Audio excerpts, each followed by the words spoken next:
Freud once said that words were originally magic. And honestly, he was right. Think about how words work in relationships. They don't just describe reality, they shape how we feel about ourselves and each other. A single sentence can either open the door to connection or slam it shut. Here's an example. When someone says, "You never listen to me," what happens? Instantly, your partner's brain goes into defense mode. They're not thinking about your pain, they're thinking about how to prove you wrong. But change it slightly to, "I feel unseen when I talk." That same concern suddenly sounds softer, safer, and more personal. Now, instead of feeling attacked, your partner hears an invitation to understand you. This is what Freud meant when he said words carry unconscious meaning. Underneath every phrase, there's an emotional message. And when the emotional message is "you're the problem," walls go up. But when the message is "I want to be understood," walls start to come down. Now, here's the important part: validation. Most of the time, people don't need their partner to agree with them. They just need to know their feelings aren't invisible. Think about it, how many arguments drag on, not because of the issue itself, but because one person feels dismissed? You might be wondering, okay, but what if I don't even agree with what my partner is saying? Why should I validate something I think is exaggerated or wrong? Great question. Here's the difference: validation isn't the same as agreement. Saying, "I see that you're hurting," doesn't mean you're right and I'm wrong. It simply means you care enough to acknowledge their experience. And that small act, that simple sentence, can start repairing trust faster than any debate about who's right or wrong. Because at the end of the day, people don't remember every detail of the argument. They remember how you made them feel. The healing power of empathetic language. Here's where empathy comes in. Small shifts in language can change everything. Let's compare "you always do this" versus "I feel hurt when this happens." The first statement attacks the person. It's like pointing a finger and saying, "You're the problem." Of course your partner will get defensive. But the second? It reveals your feelings. It says, "Here's how your actions affect me." And that creates space for compassion instead of conflict. Here's why this matters. Freud believed that, at the core, all human beings crave two things: love and security. Every time we fight, we're often just protecting those needs. So when you use empathetic words like "I understand your pain," "I want to work through this with you," you're speaking directly to those hidden cravings. Now, let's be real. Saying these things doesn't magically erase problems. But it does something more powerful: it lowers defenses. It keeps the door open. And when the door is open, healing can begin. Let me give you a story. A man once told me that during a heated argument with his wife, instead of defending himself like he always did, he stopped and said, "I realize I hurt you, and I want to make it right." And you know what happened? The argument ended right there.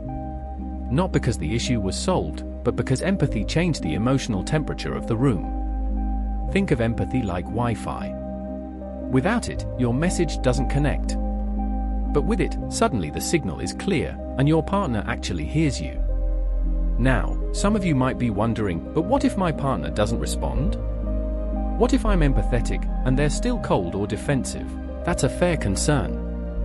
Empathy isn't a quick fix, it's a repeated practice. Sometimes, it takes several attempts for your partner to trust that you mean it. But even if they don't respond right away, you're setting a tone that says, "I'm not here to fight you, I'm here to understand you." Asterisk, and that consistency is what slowly rebuilds safety. So, here's a takeaway: whenever you feel the urge to say "you always," "you never," instead, try starting with "I feel," "I need." That tiny shift, over time, is what transforms a cycle of blame into a cycle of healing. Trust is one of the most fragile things in a relationship. Once it's cracked, it doesn't rebuild overnight. But here's the good news: the right words, spoken consistently, can lay down the foundation for safety again. Think about these simple phrases: "I'm not going anywhere," "You matter deeply to me," "I'm committed to us." At first glance, they may sound basic, even obvious. But when you say them with sincerity, they carry incredible weight. Why? Because beneath every relationship struggle lies the same hidden fear: will I be abandoned? Freud pointed to this unconscious fear of loss, and modern attachment theory confirms it. Every human being, no matter how independent they act, wants reassurance that the person they love isn't going to disappear when things get hard. Here's the fascinating part. When your partner hears reassurance, their nervous system literally calms down. Their body moves out of fight or flight and into safety. It's like a reset button. I once heard about a couple on the verge of divorce. Tension was high, hope was low. And then one partner said, "Even though we're struggling, I want to fight for us." That moment changed everything. Not because the problems vanished, but because safety was restored. Now, maybe you're wondering, but what if I've said these words before, and my partner still doesn't believe me? The answer is consistency. Trust isn't rebuilt through one dramatic statement. It's rebuilt through a steady pattern of reassurance, backed up by action. Here's a quick tip: don't just say "I'm committed to us" during fights. Sprinkle it into everyday moments, when you're cooking together, when you're leaving for work, even when things are calm.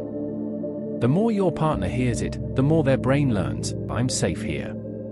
So if trust feels shaky, don't underestimate the power of simple, repeated words of reassurance. They may not fix everything overnight, but they plant the seeds of security, and without security, healing can't grow.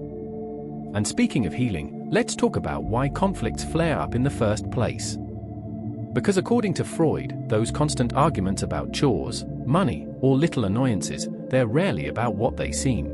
So here's the truth: many fights are really just disguised cries for love. When your partner snaps, "You're always on your phone," it may not be about the phone. It may be about longing for attention, closeness, and reassurance. The key here is learning how to cut through the surface conflict and speak directly to the need underneath. So what do you say in the heat of conflict? Here are two powerful examples. "Help me understand you. I still desire closeness with you." Notice how both statements shift the energy. Instead of shutting down or striking back, you're inviting connection. You're showing curiosity, and that's the magic of curiosity. Here's a story: a couple I once worked with argued constantly about money. Every week, it turned into the same shouting match. But when one partner finally said, "I realize this isn't about money, it's about you needing to feel secure with me.